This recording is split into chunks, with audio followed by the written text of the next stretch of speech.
እንኳን አደረሳችሁ። የእግዚአብሔር ስም የተመሰገነ ይሁን።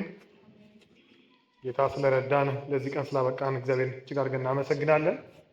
የቆላስይስን መልእክት ነው የጀመርነው ጥናት። የቆላስይስ መልእክት ኢየሱስ ተኮር ስለሆነ ዛሬም የምንመለከተው እሱን ነው። ባለፈው ሳምንት ምዕራፍ 1 ከቁጥር 1 ጀምሮ እስከ ቁጥር 23 ነበረ ያየነው። ዛሬ ደግሞ ከቁጥር 24 እንጀምርና እስከ ምዕራፍ 2 መጨረሻ ድረስ እናያለን። እንግዲህ ረጅም ወይ ሰፊ ክፍል ስለሆነ ላስት ዊክ እንዳደረግነው ሁሉንም አናነብም፣ ግን የዚህን ክፍል ሴንተር የሆነውን ማዕከለኛ የሆነውን ክፍል እናነባለን።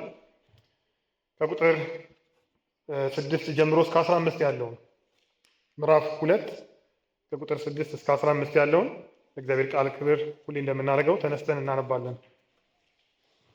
ቆላስይስ መልእክት ምዕራፍ 2 ከቁጥር 6 እስከ 15 ያለውን ከአዲሱ መደበኛ ትርጉም ነው የማነበው። በጌታ ስም አነባለሁ። እንደዚህ ይላል። እንግዲህ ጌታ ክርስቶስ ኢየሱስን እንደተቀበላችሁት እንዲሁ በእርሱ ኑሩ። በእርሱ ተተክላችሁና ታንጻችሁ እንደተማራችሁት በእምነት ጸንታችሁ የተትረፈረፈ ምስጋና እያቀረባችሁ ኑሩ። በክርስቶስ ላይ ሳይሆን በሰዎች ወግና በዚህ ዓለም መሰረታዊ መንፈሳዊ ኃይሎች ላይ በተመሰረተ ፍልስፍናና ከንቱ ማግባቢያ ማንም ማርኮ እንዳይወስዳችሁ ተጠንቀቁ። የመለኮት ሙላት ሁሉ በአካል በእርሱ ይኖራልና እናንተም የገዥነትና የሥልጣን ሁሉ ራስ በሆነው በክርስቶስ ሙሉ ሆናችኋል። በእርሱ ሆናችሁ በእጅ ባልተደረገ መገረዝ ተገረዛችሁ። በክርስቶስም መገረዝ የሥጋን ኃጢአታዊ ባህሪ አስወገዳችሁ። በጥምቀትም ከእርሱ ጋር ተቀበራችሁ። እርሱንም ከሙታን ባስነሳው በእግዚአብሔር ኃይል በማመን ከእርሱ ጋር ደግሞ ተነሳችሁ። እናንተም በበደላችሁ እና የሥጋችሁን ኃጢአታዊ ባህሪ ባለመግረዝ ሙታን ነበራችሁ። እግዚአብሔር ግን ከክርስቶስ ጋር ሕያዋን አደረጋችሁ። በደላችንንም ሁሉ ይቅር አለን። ሲቃወመንና ሲጻረረን የነበረውን የዕዳ ጽሕፈት ከነ ሕግጋቱ በመደምሰስ በመስቀል ላይ ቸንክሮ ከመንገድ አስወገደው። የገዦችና የባለሥልጣናትንም ማዕረግ በመክፈፍ በመስቀሉ ድል ነስቶ በአደባባይ እያዞረ እንዲታዩ አደረገ ይላል። ስለ ቃሉ እግዚአብሔር ይመስገን። አጭር ጸሎት ከኔ ጋር እንጸልያለን። መድኃኒታችን የሆንከው ጌታ ኢየሱስ እናመሰግንሃለን። በዚህ ቀን ትንሣኤህን ልናስብ ስለተሰበሰብን ጌታ ሆይ ይህንን ፖሲብል ስላደረግክልን ከአንተ የተነሳ ስለሆነልን እናመሰግንሃለን። ጌታ ሆይ ቃልን አስተምረን፣ መንፈስን ስጠን። ማን ነው ቃልን ለመክፈት ለመተንተን የሚችል? እግዚአብሔር ሆይ ቅዱስ መንፈስን እንድሰጠን ለእያንዳንዱ ሰው እንደሚገባው መጠን መንፈስ ቅዱስ እንዲናገር እግዚአብሔር ሆይ ድካማችንን እንድታግዝ ሐሳባችንን እንድትሰበስብልን ጌታ ሆይ ካንተ መስማት እንዲሆንልን እንለምናሃለን። በዚህ ቤት ስምህ ይክበር። ኢየሱስ ማዕከለኛ እንደሆነ በዚህ መጽሐፍ በዚህ ቤትም በእኛ ልብም ኢየሱስ ማዕከለኛ ይሁንልን። እግዚአብሔር ሆይ መንፈስህን ስጠን። በጌታ በኢየሱስ ስም እንለምናሃለን። አሜን። የጌታ የኢየሱስ ክርስቶስን ልቀት እያየን ነበረ። እንግዲህ ቆላስይስ መልእክት እንዳልነው በሐሰተኛ አስተማሪዎች ለሚናወጡ ቅዱሳን የተጻፈ ነው። እነዚህ ክርስቲያኖች ኢየሱስን ማመን ጥሩ ነው፣ ግን ሌላ መጨመር አለባችሁ። ሙሉ ለመሆን ተፈለጋችሁ፣ ሙሉ ክርስቲያን ወይ ማቹር ክርስቲያን መሆን ከፈለጋችሁ መጨመር ያለባችሁ ነገር አለ ብለው የሚያስተምሯቸው ሰዎች ስላሉ የተጻፈ ነው ብለናል። ለዚህ እንግዲህ 5 ነጥቦችን ነው ላስት ዊክ ያየነው። እንደው ለማስታወስ ያህል የመጀመሪያ ያየነው ምንድነው? ሐዋርያው ጳውሎስ መንፈሳዊ ሎኬሽናቸውን ይነግራቸዋል። ምን ማለት ነው? በክርስቶስ የት እንደሚገኙ ኢን ክራይስት በክርስቶስ ያላችሁ ይላቸዋል ብለናል። በክርስቶስ ምንድን ናቸው እኚህ ሰዎች? ቅዱሳን፣ ታማኞች እና ወንድሞች ናቸው። ይሄ አይዴንቲቲ ነው፣ ማንነታቸው ነው። በክርስቶስ ያላቸው ማንነት ቅዱሳን ናቸው፣ ታማኝ ናቸው፣ ደግሞም ወንድሞች ናቸው። ቀጥሎ ደግሞ ኢንከሬጅ ያደርጋቸዋል።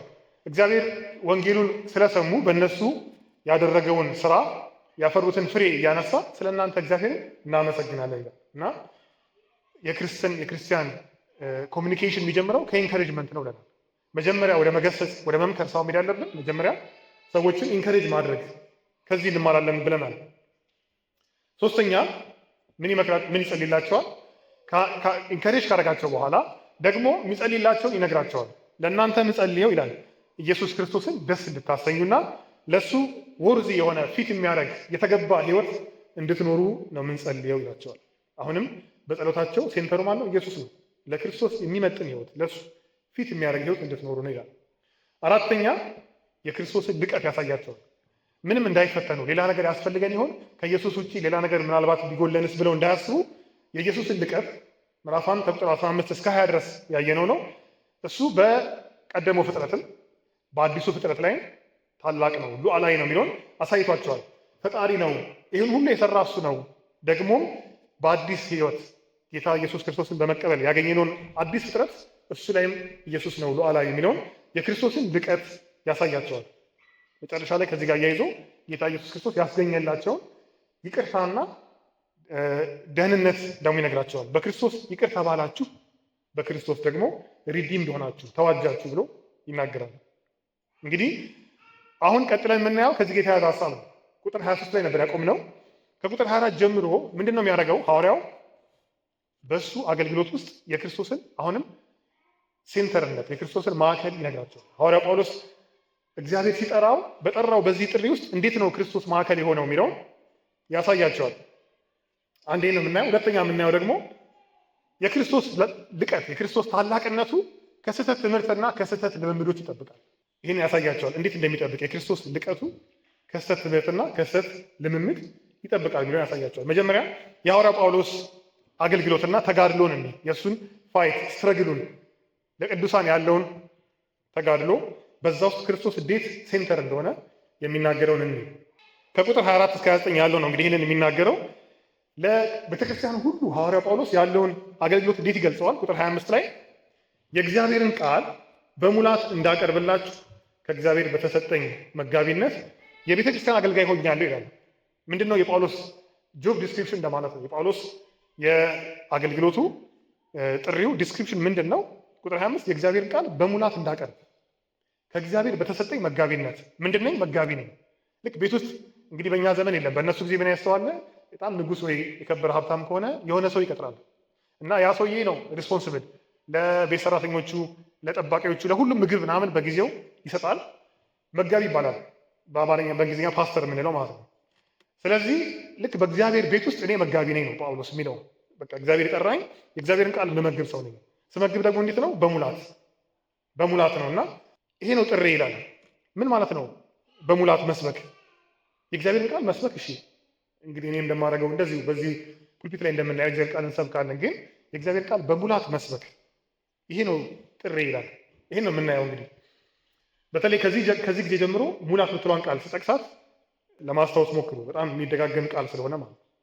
የእግዚአብሔርን ቃል በሙላት መስበክ ምንድን ነው?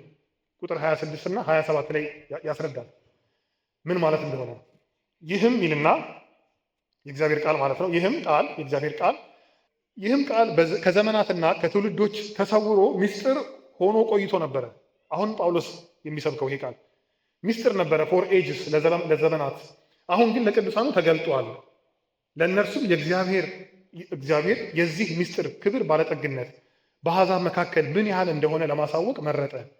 እርሱም የክብር ተስፋ የሆነው በእናንተ ውስጥ ያለው ክርስቶስ ነው ይላል ሐዋርያ ጳውሎስ። ምንድን ነው የአንተ ተልእኮ ስትሉት የእኔ ተልእኮ የእግዚአብሔርን ቃል በሙላት መመገብ ነው ይልና ምን ማለት ነው የእግዚአብሔር ቃል በሙላት መመገብ ስንለው ደግሞ ቁጥር 26 እና 27 ተሰውሮ የነበረው ለዘመናት ያንን ቃል ማስተማር ነው፣ ያንን ቃል መግለጥ ነው። ያ ቃል ማን ነው?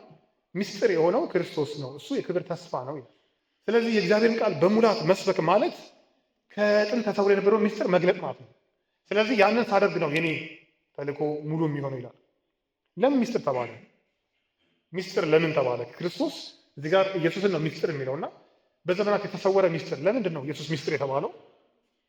እንግዲህ በብሉይ ኪዳን ውስጥ ኢየሱስ አለ እናለን። ስናነብ መጽሐፍት ሁሉ ስለኔ ይናገራሉ ስላለ ጌታ ብሉይ ኪዳንን ስናነብ ኢየሱስ እንዳለ እናምናለን። ግን ግልጥ ብሎ አልተቀመጠም። ልክ እንደ ወንጌላት እንደ አዲስ ኪዳን እንደዛ አናገኘውም።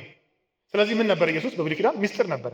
በተለይ ኢየሱስ ለአሕዛብ አዳኝ መሆኑ ምስጢር ነው። ለአይሁዶች መዳን እንደሚሆን ከይሁዳ ያውቃሉ። ለአሕዛብ ግን እንዴት ነው እግዚአብሔር በመሱ የሚያደርግ የሚለው የተሰወረ አለ እኮ ግን ተሰውሯል። ይህንን መግለጥ ነው ይላል ሐዋርያ ጳውሎስ ተልእኮ። መጀመሪያ እግዚአብሔር ለማገለጠ ይህንን ቁጥር 26 ላይ አሁን ግን ለቅዱሳኑ ተገልጧል። ድሮ ተሰውሮ ነበር፣ አሁን ግን ለቅዱሳኑ ተገልጧል ይልና እኔ ደግሞ ይህንን እሰብካለሁ ይላል። ቅዱሳን ያላቸው እነማንን ነው? ጊዜ ሲኖራችሁ ሄዳችሁ ኤፌሶን ምዕራፍ 3 ቁጥር 5 እና 6 ላይ ቅዱሳን የተባሉት ሐዋርያቱንና ነቢያቱን ነው። የመጀመሪያዎቹ ኤርሊ ክርስቲያንስ የምንላቸው የመጀመሪያዎቹ ሐዋርያትና ነቢያት ቅዱሳን ናቸው። ምን ማለት ነው? መጀመሪያ እግዚአብሔር የገለጠው ይህንን ሚስጥር ለእነሱ ነው። ሐዋርያት ሥራ ምዕራፍ 10 እና 11 ስታነቡ ታዩታላችሁ። ጴጥሮስ ከእግዚአብሔር ጋር ተጋጭቶ አልበላም እኔ እርኩስ ነገር ቀምሼ አላቅም ብሎ ተከራክሮ በኋላ ቆርኔሌዎስ ቤት ሄደ። እግዚአብሔር አሕዛብንም ደግሞ ለካ ወደ እግዚአብሔር መንግስት እንደጠራቸው አየ፣ አስተዋለ።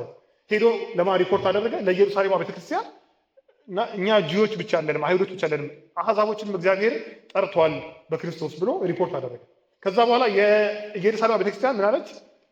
ሐዋርያት ሥራ 11 ላይ ኦኬ ለካ እግዚአብሔር ለአሕዛብም ንስሐ ሰጣቸው ብለው እግዚአብሔርን አከበሩ ይላል። እና እግዚአብሔር መጀመሪያ ለማገለጠው ይህንን ሚስጥር ለሐዋርያቱና ለነቢያቱ ማለት እርሊ ክርስቲያንስ ለኢየሩሳሌም ቤተክርስቲያን። ከዛ ነው ጳውሎስ የመጣው። የኔ አገልግሎት ይሄ ነው ይላል። ምንድነው? የእግዚአብሔር ቃል በሙላት መስበክ። የትኛውን? ተሰውሮ የነበረውን እግዚአብሔር ግን ለሐዋርያቱ የገለጠውን ኢየሱስ ክርስቶስ በአሕዛብ ዘንድ መሆኑን ይላል። እሱን በሙላት መግለጥ ነው የኔ ተልእኮ ይላል።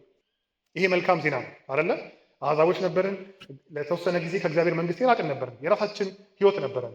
ግን አሁን በክርስቶስ ወደ እግዚአብሔር መንግስት መጠራታችን ይሄ መልካም ዜና ወንጌል ነው። ይህንን ግን ለማድረግ እግዚአብሔር ማንን መረጠ? ሐዋርያ ጳውሎስን መረጠ። አሁንም የምናየው ምንድነው? ትኩረታችን ኢየሱስ ሴንተር ነው፣ ኢየሱስ ማዕከል ነው። በምን ላይ እንኳን በሐዋርያ ጳውሎስም አገልግሎት ኢየሱስ ማዕከል ነው። ለምን ይሄ እንደሚነግራቸው ለቆላስይስ ሰዎች በኋላ እናየዋለን። ከዛ ቁጥር 24 ላይ ምን ይላል? ስለዚህ ጥሪ ሲናገር ስለ እናንተ በተቀበልኩት መከራ አሁን ደስ ይለኛል። ክርስቶስ ስለ አካሉ ስለ ቤተ ክርስቲያን ከተቀበለው መከራ የጎደለውን በስጋዬ አሟላለሁ ይላል። ሙላት የሚለው ቃል ይደገማል። እና አገልግሎቴ ደስ ይለኛል፣ አከብረዋለሁ፣ አገልግሎቴ ጥሪ ይሄ ነው ብሎ ነገረን አይደለ? ከዛ በኋላ እኔ ደስተኛ ነኝ በዚህ አገልግሎት ይላል። ግን ኢት ዋዝ ናት ኢዚ። ይሄ አገልግሎት ቀላል አልነበረም። ለምን? በተቀበልኩት መከራ አሁን ደስ ይለኛል። ኮስት አለው ማለት ነው። ሐዋርያ ጳውሎስ ይህንን ተልእኮ ሲፈጽም እሱም የእግዚአብሔርን ቃል በሙላት ሲሰብክ ሚስጥር የሆነውን ክርስቶስን ሲገልጥ ምን ኮስት አድርጎታል? መከራ አለው ይላል። ያ ደግሞ በሌላ ጎኑ ምንድን ነው? በክርስቶስ መከራ የጎደለውን እንደመፈጸም ነው ይላል። ይሄ ብዙ ጊዜ ሰዎች ጥያቄ ያነሳባቸዋል። ይህንን ሲያነቡ እንዴ ኢየሱስ የሰራው ስራ ይጎለዋል እንዴ? ምን ማለቱ ነው? ክርስቶስ በተቀበለው መከራ ላይ የጎደለውን እሞላለሁ ሲል ጳውሎስ የሚጎል ነገር አለ ማለት ነው? ኮምፕሊት አይደለም ማለት ነው የሚል ጥያቄ ያነሳል። ግን አሁንም በዚህ ኮንቴክስት ነው የምናየው። በኮንቴክስቱ ስንፈታው ምን ማለቱ ነው? ኢየሱስ ሰርቶታል። ምን የደህንነትን ስራ ሰርቷል መስቀል ላይ። ለአይሁድም ለአሕዛብም በቂ የሆነ ነገር አቺቭ አድርጓል መስቀል ላይ። ግን አሁን እንደተባለው ይህንን ሚስጥር ወደ አሕዛብ ይዞ የሚሮጥ ማን ነው? ማን ነው ይህንን መልካም ዜና የሚነግራቸው? ክርስቶስ የሰራው ስራ ካልታወጀ እኮ ለውጥ አያመጣም አይደለ? ውጤት የለውም። ስለዚህ ያን የመስቀል ስራ ይዞ ወደ አሕዛብ ማድረስ አሁን እንደሚለው የጳውሎስ ተልእኮ ያንን ለማድረግ ምን ያስፈልጋል? መከራ ያስፈልጋል። በተዘዋዋሪ ምን እያለ ነው? በክርስቶስ መከራ ውስጥ የጎደለውን እንደ መሙላት ማለት ነው። እሱም መከራ እየከፈለ ነው ጳውሎስ ይህንን የሚሞላው። ለምንድን ነው የሚነግራቸው ይህንን ሁሉ? ለምንድን ነው? እኒህ ሰዎች እየተፈተኑ ነው በስህተት ትምህርት። ከኢየሱስ ተጨማሪ የሆነ ነገር ያስፈልጋቸዋል ተብለዋል። ጳውሎስ ምን የሚላቸው? ሉክ የኔን መጋደል ተመልከቱ። እኔ ስለ ቤተክርስቲያን ስለ ክርስቶስ ቤተክርስቲያን የምከፍለው ዋጋ ተመልከቱ። ይህንን መልካም የምስራች ይህንን ሚስጥር ለመግለጥ የምከፍለውን ዋጋ ተመልከቱ። ምን እንዲላቸው ነው? እንዲህ ሐዋርያ ጳውሎስ ስለኛ ነው የሚጋደለው እና እኛ መስጠት የለብንም እጅ ለስህተት ትምህርት። እሱ እየከፈለ ያለው ዋጋ እኮ ስለ ክርስቶስ ነው። ስለዚህ ብለው ምን እንዲሆኑ ነው? ኢንከሬጅ እንዲሆኑ ነው የእሱን አገልግሎት የሚነግራቸው ማለት ነው።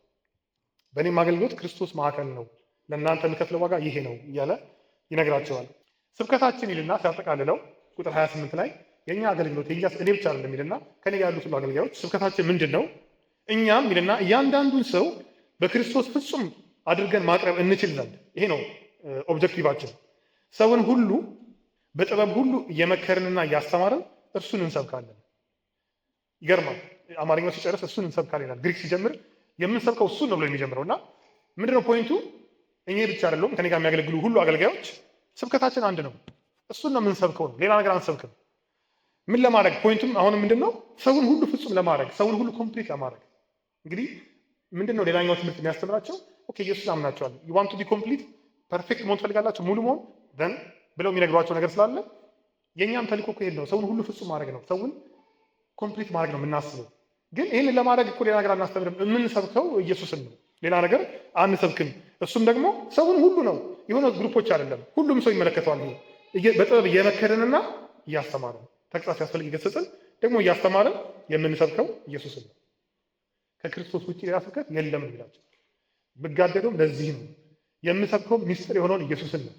ከኢየሱስ ውጭ ሌላ ትምህርት የለም። አይዶን ነው እንግዲህ ምን ያህል በእኛ ዘመን ይሄ ቴምፕቴሽን እንዳለ ከክርስቶስ ውጭ ደቀ መዝሙር ለመሆን ኦኬ፣ ኢየሱስን የምትሰበከው ለማመን ነው። ወደ ጌታ ከመጣ በኋላ ግን ደቀ መዝሙር ለመሆን ጥሩ ክርስቲያን ሙሉ ለመሆን ዩኒድ ዲስ የሚባል ነገር በእኛ ዘመን ይኖራል በተለያየ መንገድ። ግን አሁንም ሐዋርያው ጳውሎስ የሚነግረን ነገር ምንድን ነው?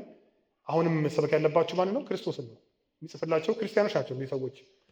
ለክርስቲያኑም ለማያምነው የምንሰብከው ማንን ነው? ኢየሱስን ነው። ከኢየሱስ ውጪ ሌላ ስብከት አንቀበልም። አሜን። ስለዚህ ማቹሪቲ ያለው ኮምፕሊትነስ ያለው ሙሉነት ያለው ክርስቶስን ደግሞ በመስማት ነው። ሲጨርስም አሁንም ቁጥር 29 ላይ ምዕራፍ 1 ሲጨርስ ምን ይላል? ለዚህ ነገር ደግሞ እኔ በኃይል እንደሚሰራ እንዳሰራሩ እየተጋደልኩ እደክማለሁ ይላል። ይሄ ነገር አሁንም ምን ያደርጋል? ኮስት ያደርጋል። ኢየሱስን ነው የምንሰብከው ሲል እንዲሁ አይደለም። ምን አለው? እጋደላለሁ፣ ስትረግል አለው። ቃሉ ስትሮንግ ነው፣ ግን በማን ኃይል ነው? በእኔ በኃይል እንደሚሰራ እንዳሰራሩ እንደ እግዚአብሔር ኃይል ነው የሚሰራው። በእኔ አይደለም፣ ግን ዴዝ ስትረግል። እኛም አሁን ዛሬ ወንጌልን ይዘን ስንሄድ ዓለም ዝም ብላ እንደማታየን እናስባለን አይደለ? መንፈሳዊ ውጊያ የሚመጣው እዚህ ጋር ነው። ጎስፑልን ይዘን ስንሄድ ሴጣን ዝም ብሎ ያየው ምን አለው? መጋደል አለው። ይህንን ግን መፈጸም ይጠበቅብናል። እንግዲህ አሁን ያየነው ምንድን ነው? ሐዋርያው ጳውሎስ ለቤተ ክርስቲያን ሁሉ ዩኒቨርሳል ቸርች ለምትባለዋ ለቤተ ክርስቲያን ሁሉ ያለው ተጋድሎና ተልእኮ ነው። እሱም ምንድን ነው? ኢየሱስን መስበክ ነው።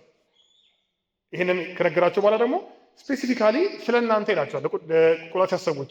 ስለ ቸርች ሁሉ ያለኝ ተጋድሎ ይሄ ነው ይልና ስፔሻሊ ደግሞ ስለ እናንተ ምዕራፍ 2 ቁጥር 1 ላይ ስለ እናንተ እና በሎዶቅያ ስላሉ ፊቴን በስጋ ስላላዩት ሁሉ እንዴት ያለ ትልቅ መጋደል እንዳለብኝ ልታውቁ ወዳለሁና። ይሁታውን ደግሞ ለቸርች ሁሉ ይላል። መጀመሪያ ለክርስቶስ ቦዲ ነው የሚለው ፎር ዘ ሆል ክራይስት ለሁሉም ቸርች አለኝ ተልእኮ ይልና ምዕራፍ 2 ላይ ሲመጣ ግን ለእናንተ ቆላስይስ ሰዎች፣ ለሎዶቅያ ሰዎች ፊቴን አይታችሁ አታውቁም፣ ግን ለእናንተ ያለኝ መጋደል እንድታውቁ ፈልጋለሁ። ዋይ ለምን ማወቅ ያስፈልጋል? ኦኬ ይጋደል ስለነሱ፣ ግን ለምን ማወቅ አለባቸው እንዳልነው ልባቸው እንዲጽናና ቁጥር 2 እና 3 ይዩት። ደግሞም ልባቸው እንዲጽናናና በፍቅር እንዲተሳሰሩ ፐርፐዙ ነው። እወቁ መጋደለኝ ስለእናንተ። ዋይ ልባቸው እንዲጽናና ኢንከሬጅ እንዲሆኑ። ጳውሎስ እዚህ የተጋደለ እኔ ደግሞ በረታለሁ እንዴ ለስህተት ትምህርት እጄን አልሰጥም እንዲሉ። በጣም የሚደንቀው እኔ ይሄ ክፍል ይነካኛል። በተለይ ቆላስይስ ምዕራፍ 4ን ሲጨርስ መጽሐፍ ቅዱስ ያዛችሁ ውስጥ ይዩት። ይሄንን ቆላስይስ ምዕራፍ 4 ቁጥር 18 ላይ ሲጨርስ የሚልበትን መንገድ ይዩት። ቆላስይስ ምዕራፍ 4 አጭር ናት። ቁጥር 18 ስለዚህ ምን አለ? በእጄ የተጻፈ ሰላምታ ነኝ፣ በእጄ የጻፍኩት ነው። ምንን አስቡ? እስራቴን አስቡ። እንግሊዝኛው ሪሜምበር ማይ ቼንስ ይላል። የት ሆኖ የጻፈላቸው? ሮም እስር ቤት ውስጥ ሆኖ የጻፈው።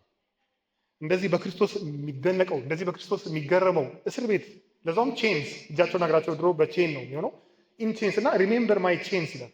እስራቴን አስቡ። እዚህ ጋር መጋደል እንድታውቁ ፈልጋለሁ። እዚህ የምጋደለው ስለእናንተ ነው።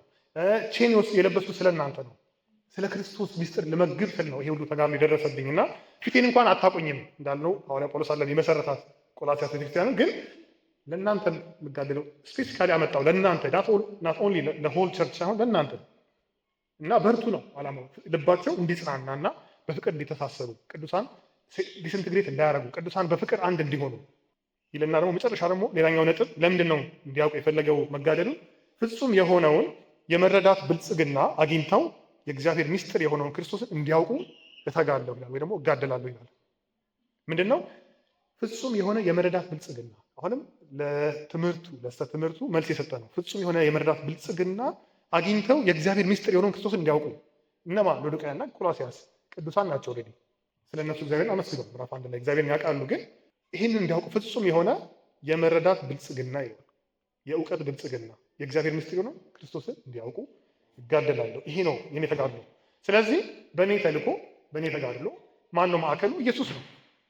እናንተስ ታዲያ ከኢየሱስ ውጭ ወደ ልትሄዱ ነው? እኔ የምሰብከው እሱን ነው፣ ሚስጥር የነበረው። ስለዚህ ከኢየሱስ ውጭ የትም ሌላ ትምህርት የለም። ከዛ በኋላ ይቀጥልና ምን ይላል? በሱ ይላል። ለምንድን ነው ይህንን ሲገልጥ በሱ የተሰወረ የጥበብና የእውቀት ሀብት ሁሉ የሚገኘው በእርሱ ነው ይላል። እንግዲህ ሂድን የሚለው ቃል ለምንድን ነው? አሁን የተሰወረ ነገር ያጓጓል አይደለ? ሁሌ ሲሰበክም የተሰወረ ሚስጥር አለ፣ የተሰወረ ነገር እነግርሃለሁ፣ እገልጥልሃለሁ ሲባል ሰው ይጓጓል። በእኛም ዘመን ሰው የሆነ የተሰወረ ነገሩ ሲነገር ደስ ይለዋል።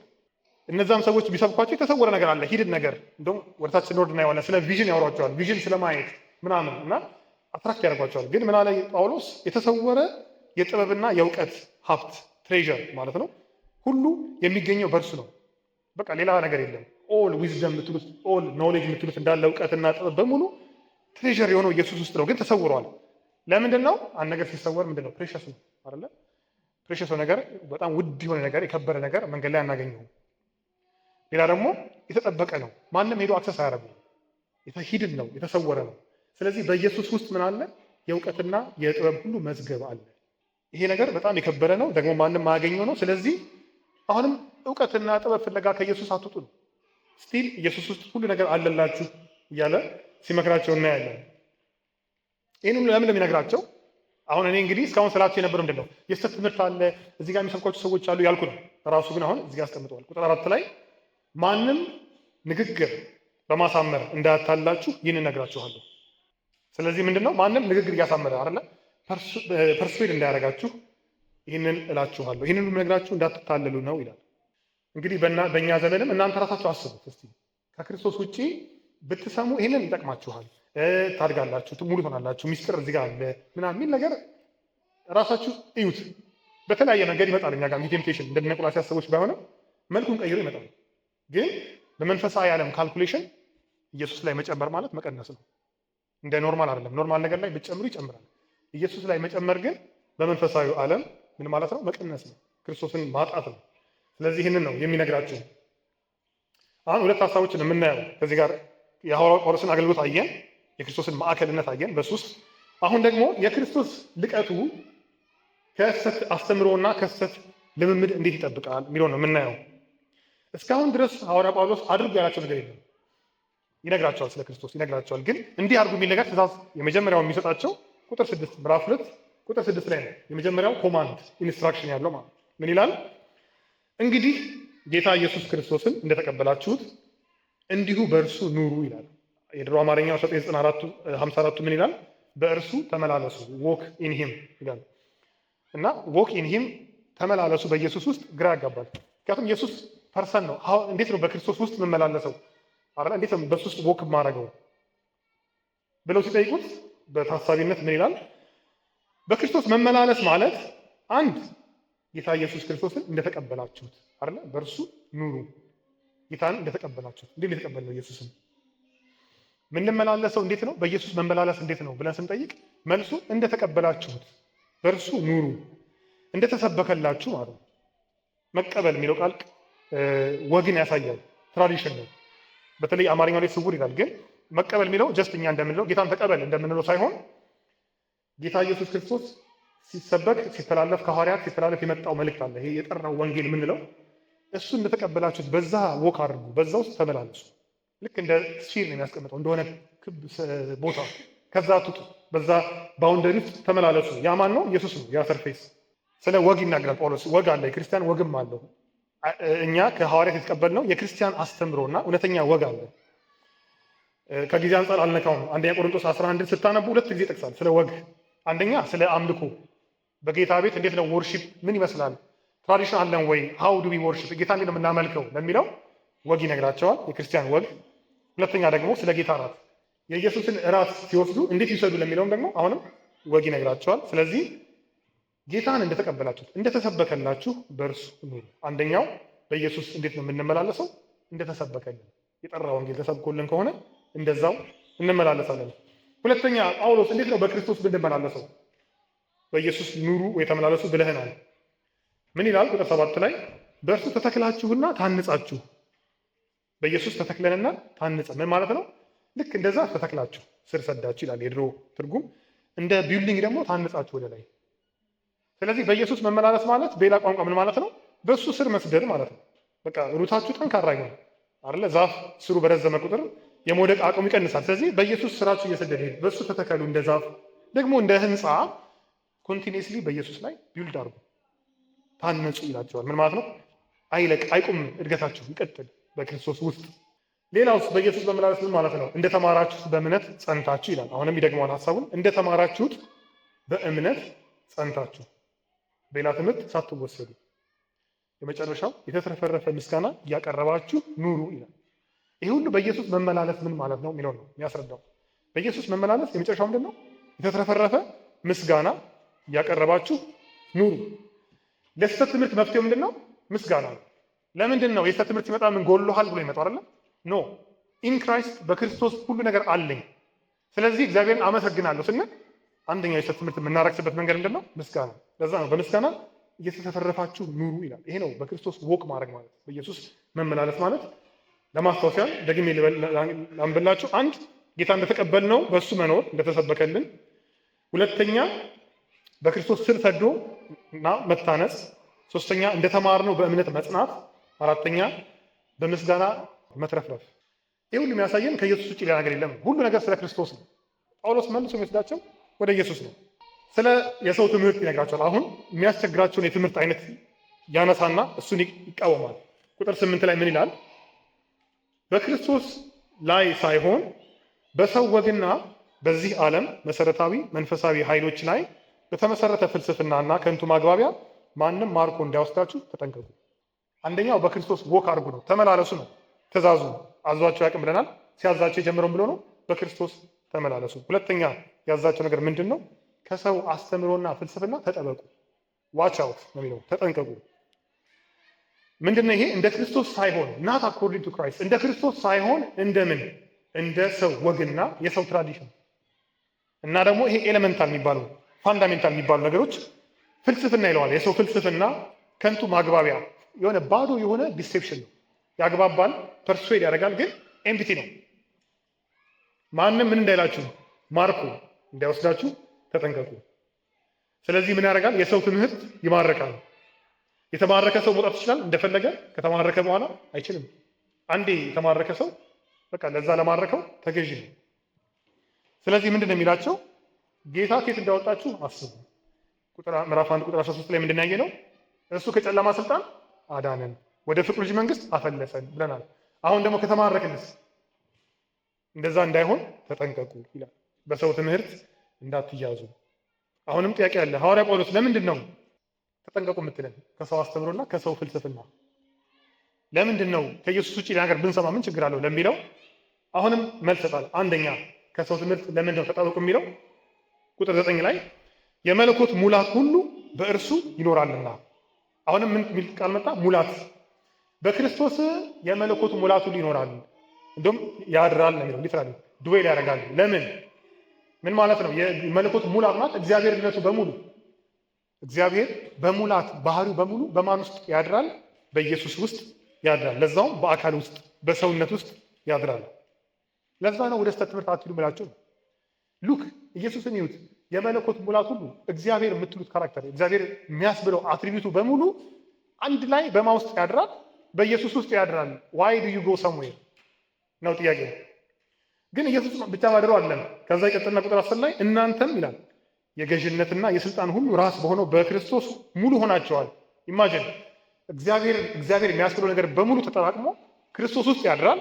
ኢየሱስ ደግሞ እናንተን ሞልቷችኋል። ስለዚህ በተዘዋዋሪ እናንተ ራሱ ምንድን ናችሁ? ሙሉ ናችሁ ነው። የእግዚአብሔር ሙሉ የሆነ አትሪቢዩት በእናንተ ውስጥ ይኖራል። ስለዚህ ሙላት አለ የምትፈልጉት ነው ቋንቋው። ሙላት ነው የምትፈልጉት አይደለ? ይሄው በክርስቶስ ውስጥ የመለኮት ሙላት አለ። እናንተ ደግሞ በእሱ ተሞልታችኋል። ሶ ዩ ዶንት ኒድ ሌላ ቦታ መሄድ የለባችሁም። ለዛ ነው የስህተት ትምህርት ተጠበቁ የምላችሁ ነው። ምን ቋንቋ ነው ይሄ? ቤተ መቅደስ። ላስት ዊክ ስናይ ምን ብለናል? የእግዚአብሔር ሙላት በክርስቶስ ሊያድር ወደደ ብለናል። ድሮ በብሉይ ኪዳን እግዚአብሔር በምን ነበር የሚያድረው? በቤተ መቅደስ። አሁን ግን ክርስቶስ ምን ሆነ ማለት ነው? ቤተ መቅደስ ሆነ ማለት ነው። እግዚአብሔር የሚያድርበት። ያ ብቻ አይደለም፣ እኛ ራሳችን ቤተ መቅደስ ሆነን። ለምን? ክርስቶስ አደረበት። የመጀመሪያው ቤተ መቅደስ ማን ነው? ክርስቶስ ነው። እኛ ደግሞ ከክርስቶስ የተነሳ ቤተ መቅደሶች ወይ ቤተ መቅደስ ሆነናል። ሁለተኛ ሐዋርያ ጳውሎስ ለምንድን ነው የስህተት ትምህርት አትስሙ የምትለን? ምን ችግር አለ ብንሰማ? ቁጥር 11 በእርሱ ሆናችሁ በእጅ ባልተደረገ መገረዝ ተገረዛችሁ። ሁለተኛው ይሄ ነው። አንደኛ የመለኮት ሙላት በእሱ ይኖራል፣ እናንተ ደግሞ በእሱ ተሞልታችኋል። ሁለተኛ ደግሞ በእርሱ ሆናችሁ ኢን ክራይስት፣ አሁንም ሀሳቡ ነው። በእርሱ ሆናችሁ በእጅ ባልተደረገ መገረዝ ተገረዛችሁ። ቢኮዝ በክርስቶስ ኢየሱስ ውስጥ ተገረዛችኋል፣ ሰርከምሳይዝ ሆናችኋል። ከምን? ከኃጢአተኛው ማንነት። ድሮ የሚገረዙት ሰዎች ስጋቸውን ነበር። አሁን ደግሞ በክርስቶስ ውስጥ ኃጢአተኛው ማንነት ተገርዛችኋል። መቼ ነው ይሄ የሆነው? በእምነት ከክርስቶስ ጋር ስትጠመቁ። በጥምቀት ውስጥ ምንድን ያደረግነው? ከክርስቶስ ጋር ሞትን ደግሞ ተነሳን። ያኔ ምን ሆነ? መንፈሳዊ ሰርከምሲዥን፣ መንፈሳዊ ግርዘት ሆነ ማለት። ከክርስቶስ ጋር ሞተን ስንነሳ በጥምቀት ከእምነት ጋር ያኔ ስለተገረዛችሁ ኃጢአተኛው ማንነት ወድቋል ነው። ለምንድን ነው የሚነግራቸው? ከታች ምዕራፍ 2 ሲያልቅ ታዩታላችሁ። የስህተቱ ትምህርት አንደኛው የሚሰብካቸው ምንድን ነው? ስጋችሁ መጎሸም አለባችሁ። ልክ እንደ ሙንክስና እንደ ሙክትና ስጋችሁን ካልጎሸማችሁ በቃ ይሄ ስጋ ክፉ ነው፣ ስለዚህ ስጋን መጎሸም ያስፈልጋል፣ ማሰቃየት ያስፈልጋል ብለው ስለሚያስተምሩ ነው። ይሄ እኮ ስጋ የማነታችሁ ሰርከምሳይዝድ ሆኗል፣ በክርስቶስ ተገርዟል፣ ወድቋል። ስለዚህ ዩዶኒድ ይሄ ሰልፍ ሂሚሌሽን ሰልፍ ራስን የመጉዳት ነገር አያስፈልጋችሁም የሚለውን ለማሳየት ነው ግርዘትን የሚያነሳው። ሶስተኛ ሐዋርያ ጳውሎስ ለምንድን ነው የሐሰት ትምህርትን እንዳንሰማ የምትነግረን? ቁጥር 15 የገዢዎችና የባለስልጣናትንም ማዕረግ በመክፈፍ በመስቀሉ ድል ነስቶ በአደባባይ እያዞረ እንዲታዩ አደረገ ይላል። ይሄ በተለይ ለነሱ ለሚጽፍላቸው ቆላስይስ ሰዎች ግልጽ ነው፣ ለእኛ ብዙም አይደለም። ምን ማለት ነው? ሁለት ከተሞች ሲዋጉ ጦርነት ሲደረግ ለምሳሌ ሮም ከእስራኤል ጋር ብትዋጋ በዛ ዘመን የሮም ጄኔራል መጥቶ እስራኤልን ሲያሸንፍ መንግስታቶቻቸውን ንጉሶቻቸውን ጄኔራሎቻቸውን የወስዱና ማርካቸውን ገንጥለው በአደባባይ ያሳያቸዋል እያዞሩ።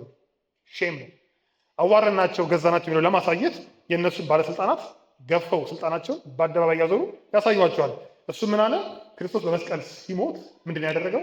እነዚህ ኦቶሪቲ የሚባሉትን መንፈሳዊ ኃይላት በሰማዩ ዓለም ያሉትን ገዢዎች፣ ባለስልጣናት፣ ጌትነት ኃይላት የሚላቸውን ስልጣናቸውን ገፎ በፕራይቬት አይደለም ፐብሊክ እየዞረ አሳያቸው። ስለዚህ ተሸንፈዋል ነው። አንደኛው ሌላ የሐሰት ትምህርት የሚመክራቸው ነገር ምንድን ነው? ለእነዚህ ገዢዎች የሆነ ነገር ማድረግ አለብን፣ ከተቆጡ ያጠፉናል የሚል ፍራቻ አለባቸው። ቆላስይስ እንደምታውቁት የግሪክ ከተማ ናት። ስለዚህ ሲያመልኩ የኖሩት የተለያየ አይነት ጣዖታት አሉ እና አሁን ጌታን ሲቀበሉ እነሱንም ፕሊዝ ማድረግ ይፈልጋሉ በተወሰነ ነገር። ለምን? ሕይወታቸው እንዳይበላሽ። ምን አላቸው ጳውሎስ? ኖ በክርስቶስ መስቀል ስልጣናቸው ተገፎ ፐብሊክሊ አዋርዶ አሳይቷቸዋል። ጌታ ይመስገን፣ አሜን። ስለዚህ የትኛውንም መንፈሳዊ ዓለም እኛ ፕሊዝ ማድረግ የለብንም፣ ኢየሱስ ይህንን ስለሰራ ማለት ነው። ለዚህ ነው ከሐሰት ትምህርት መጠበቅ ያለባችሁ ይላቸዋል። አሁንም ለማስታወስ ያህል ለምንድን ነው ከሰው ትምህርት የምንጠበቀው? አንድ የመለኮት ሙላት በሱ ይኖራል፣ እሱ ደግሞ በእኛ ውስጥ ሞልቷል። ሁለተኛ በክርስቶስ ውስጥ ኃጢአተኛው መንሃችን ተገርዟል። ሶስተኛ ደግሞ ጌታ በመስቀሉ ድል አድርጎ እነዚህን ኃያላን አዋርዷል። የመጨረሻ የምናየው ይህንን ነው። ከዚህ በኋላ ትምህርት ብቻ አለ፣ የሐሰት ትምህርት ብቻ ሳይሆን የሐሰት ልምምድም አለ። ፕራክቲስ፣ ሁለቱን አብረው የሚሄዱት ፎልስ ቲቺንግ፣ ፎልስ ፕራክቲስ፣ የሐሰት ትምህርትና የስህተት ልምምድ። እነዚህንም ከነዚህም ራቁ ይላቸው። ለምንድን ነው ከስህተት ልምምድ ደግሞ ራቁ የሚለው? ቁጥር 18ን እንይ። አጉል ትህትና የመላእክትን አምልኮ የሚወድ ማንም ሰው እንዳያደናቅፋችሁ ተጠንቀቁ። ስለዚህ ከትምህርት ብቻ አለ ተጠንቀቁ የሚላቸው። ከፎልስ ፕራክቲስ ምን አይነት ፕራክቲስ? አጉል ትህትና። አጉል ትህትና ማለት ይሄ ሰውነትን መጎሸም እንዳልኳቸው ስጋ ክፉ ነው እያሉ ራስን ማዋረድ። ሁለት ደግሞ የመላእክትን አምልኮ መውደድ። መላእክትንም ወርሺፕ ያደርጉ ነበር እነሱ። በእኛ ዘመን ደግሞ ከጌታ ውጭ እንደዚህ የምናከብራቸው ነገሮች ምንድን ናቸው? ሰዎች ናቸው፣ አገልጋዮች ናቸው። እነሱን የሚወድ ሰው እንዳያደናቅፋችሁ፣ ዲስኳሊፋይ እንዳያደርጋችሁ። ማደናቀፍ ማለት እየሮጡ ነው ያሉት፣ ሊሸለሙ ነው፣ ጥሩ እየሄዱ ነበረ፣ የሆነ ሰው አደናቅፋቸው ከሪዋርዳቸው እንዳይጎሉ ተጠንቀቁ። ስለዚህ ፎልስ ፕራክቲስ ምን ያደርጋል? የጀመርነውን የእምነት ሩጫ የእግዚአብሔርን መንግስት መንገድ ያደናቅፋል፣ ዲስኳሊፋይ ያደርጋል። እሺ አሁንስ ለምንድን ነው ጳውሎስ እነዚህ ነገሮች ተዉ የምትለን? ግማሾቹ ደስ ይላሉ። ቁጥር 16 እና 17 አንደኛ ይሄ ነው። እንግዲህ በምትበሉት ሆነ በምትጠጡት ወይም በዓልን፣ ወር መባቻን፣ ሰንበትን በማክበር ነገር ማንም አይፍረድባችሁ። እነዚህ ሊመጡ ላሉ ነገሮች ጥላ ናቸውና አካሉ ግን ማን ነው? ክርስቶስ ነው። ጳውሎስ የትም አይደለም፣ አሁንም ኢየሱስ ጋር አይመጣም። ኦኬ ቴምፕቴሽን ይኖራል እነዚህ ነገሮች ለማድረግ፣ እነዚህን ፕራክቲሶች ለማድረግ። አንዳንዶቹ ጂው ናቸው፣ ሰንበት ማክበር፣ ወር መባቻ፣ እነዚህ አንዳንዶቹ ደግሞ የግሪክ ናቸው። የተቀላቀለ አይነት የሐሰት ትምህርት ነው። እነዚህ ማድረግ ደስ ሊያሰኝ ይችላል፣ ግን እነዚህ እኮ ጥላ ናቸው፣ ሻዶ ናቸው። አካሉ ማን ነው? ክርስቶስ ነው። ሪያሊቲው ክርስቶስ ነው። እነዚህ እኮ ጠቋሚ ናቸው። ታዲያ ዱ ዩ ስቲል ዋንት ቱ ዱ ዘም? እነሱን ማድረግ ትፈልጋላችሁ ወይስ አካሉ አይሻላችሁ? ሁለተኛ ለምንድን ሐዋርያ ጳውሎስ እነዚህን ፕራክቲሶች እንዳናደርግ የነገርከን? ቁጥር 18 እና 19 እንደዚህ ያለው ሰው ይላል ስላየው ራእይ ከመጠን ይልቅ በራሱ እየታበየ በስጋዊ አእምሮ ከንቱ ሀሳብ ተሞልቶ ይታበያል እና ይህ ሰው እዚህ ጋር ያለውን ሀሳብ ስሙ። ይህ ሰው አካል ሁሉ በጅማትና በማሰሪያ እየተጋጠመ ምግብን እየተቀበለ እግዚአብሔር በሚሰጠው ማደግ ከሚያድግበት ራስ ከሆነው ጋር ግንኙነት የለውም። እነዚህ ፎልስ ፕራክቲሶች የስተት ልምምዶች የሚያደርጉ ሰዎች አንድ ነገር ላክ ያደርጋሉ። ራስ ከሆነው ጋር ኮኔክሽን የላቸው፣ ግንኙነት የላቸው። እንደዚህ መሆን ትፈልጋላችሁ ይላቸው። ስለዚህ እነዚህን ፕራክቲሶች ማድረግ ምን ችግር አለው ሳይሆን ነው። እነዚህ ፕራክቲሶች ስታደርጉ እኮ ከጌታ ጋር ዲስኮኔክት ታደርጋላችሁ። ራስ ከሆነው ጋር አትገናኙም። ለምን ብትገናኙ ግን ከሱ በሚመጣው ምግብ ታድጋላችሁ፣ ኖሪሽ ትሆናላችሁ። እና ሁለተኛው ምክንያት ከእንደዚህ ውሸት የሆኑ ልምምዶች እንዲርቁ የሚመክራቸው ለዚህ ነው። የመጨረሻው ለምንድን ነው ከስተት ልምምድ እንድንርቅ የምትመክረን? ቁጥር 22 እና 23 እነዚህ ሁሉ በሰው ትእዛዝና ትምህርት ላይ የተመሰረቱ ስለሆኑ በተግባር ላይ ሲውሉ ጠፊ ናቸው። እነዚህ ነገሮች አሁን ያነሳነውን ሀሳብ እዚህ ጋር እናየዋለን። እነዚህ ነገሮች በገዛ ራስ ላይ ከሚፈጥሩት የአምልኮ ስሜት ደስ ስሜት አላቸው። ከአጉል ትህትናና ሰውነትን ከመጨቆን አንጻር በእርግጥ ጥበብ ያላቸው ይመስላሉ፣ ነገር ግን የስጋን ልቅነት ለመቆጣጠር አንዳች ፋይዳ የላቸውም ይላል። እንዳልነው ነው የስተቱ ትምህርት እንደሚነግራቸው ራስን መጉዳት። እነዚህ የአምልኮ ስሜት አላቸው፣ ጥበብ ያላቸው ይመስላሉ፣ ግን ምን የላቸውም?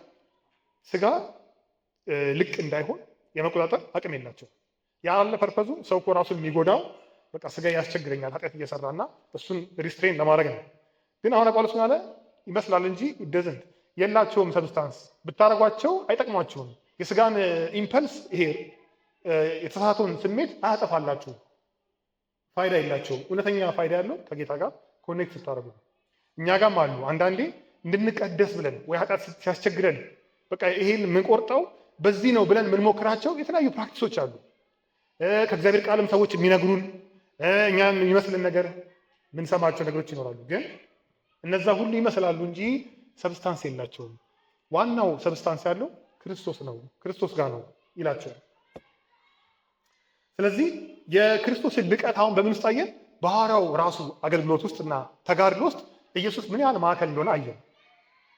ሁለተኛ ደግሞ ከሚመክራቸው ምክር ምንድን ነው ያላቸው? በክርስቶስ ተመላለሱ ከሚለው በኢየሱስ ውስጥ ብቻ ልንመላለስ እንደሚገባን እሱን ተመለከትን። የመጨረሻ ከስተት ትምህርትና ከስተት ልምምድ ለምን መጠበቅ እንዳለብን፣ ክርስቶስ እንዴት ብቻውን በቂ እንደሆነ በእነዚህ ውስጥ ተመልክተናል። እንግዲህ እኛንም ሐዋርያ ጳውሎስ በአካል አይቶን አያውቅም፣ አይተነውም አናውቅም። ግን ያኔ ሲጋደል ለእነሱ ብቻ ሳይሆን ለእኛም እንደተጋደለ ልናስብ ይገባል። እስራቴን አስቡ እንዳለ የተከፈለው ዋጋ በቅዱሳን ክርስቶስ ለእኛ እንዲሰበክ ለእኛ እንዲመጣ የከፈሉትን ዋጋ የእነሱን ቼን ማሰብ አለብን። ይሄ የሚያደርገናል እንድንበረታ፣ በክርስትናችን እንዳንደክም፣ ከክርስቶስ ውጭ ሌላ ነገር እንዳያሸንፈን እንድንጠበቅ ያደርገናል። እግዚአብሔር ይመስገን። ስለ ቃሉ እንጸልይና እናጠቃላለን። እግዚአብሔር ሆይ እናመሰግንሃለን። ክርስቶስ በቂ እንደሆነ እግዚአብሔር ሆይ በእነዚህ ሳምንታት እያስተማርከን ነው። እግዚአብሔር ሆይ ብዙ የሚፈትነን ነገር አካባቢያችን አለ። ግን ልባችን በክርስቶስ እንዲረካ እግዚአብሔር ሆይ እንለምንሃለን። ሁሉን የፈጠርክበት ደግሞ የዋጀህበት እሱ ብቻ ስለሆነ እግዚአብሔር ሆይ ለቅድስናችንም ለእውቀታችንም ለሁሉ ነገራችን በቂ ስለሆነ ከኢየሱስ ውጪ የሚፈትን ነገር ሁሉ በኢየሱስ ስም የተሸነፈ እንዲሆን እንለምንሃለን። እግዚአብሔር ሆይ እንደግበት፣ በኢየሱስ በሱ ፍሬ እናፍራ፣ በሱ ስር እንስደድ። እግዚአብሔር ሆይ መናወጥ አንፈልግም። አንስቴብል የሆነ ላይፍ፣ የተናወጠ ህይወት አንፈልግም። በክርስቶስ ውስጥ ሩትድ የሆነ እግዚአብሔር ሆይ በሱ የሚያድግ ማቹሪቲ ያለበት በክርስቶስ ሳትስፋይድ የሆነ ህይወት በኢየሱስ ስም ስጠን። ቃልህ ገብቶ በልባችን ውስጥ ፍሬ ያፍራ። እግዚአብሔር ሆይ ድካማችን አግዝ፣ አንተ ታውቃለህ። ግን የሰማነው ቃል እንዳይወሰድብን እግዚአብሔር ሆይ እንድናስበው እንድናሰላስለውና በዚህ ደስ እንድናሰኝህ እንለምናለን። ስለሰጠን ጊዜ ተመስገን። ቀርቶ ያለውን ጊዜያችንን ሁሉ ባርክልን። በኢየሱስ ስም አሜን።